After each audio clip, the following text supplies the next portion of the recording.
Hello guys, আজকে দেখাবো কিভাবে পাঠাও কুরিয়ার পার্সেল ট্রেকিং করতে হয়। চলুন দেখা যাক। প্রথমে যে কোনো ওয়েবসাইটে যাবে, আমি গেলাম ক্রোম ব্রাউজারে থেকে সার্চ বারে লিখতে হবে পাঠাও কুরিয়ার লেখার পর সার্চ দিতে হবে।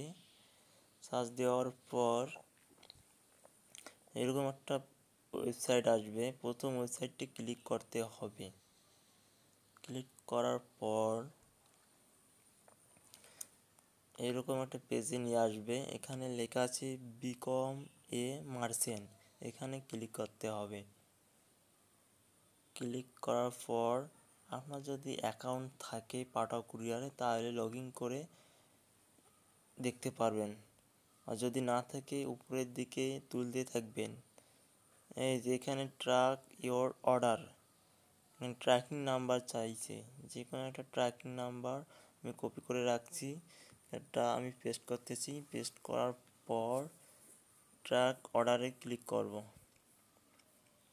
ক্লিক করার পর এইভাবে দেখলাম আমার পার্সেল কোথায় আছে।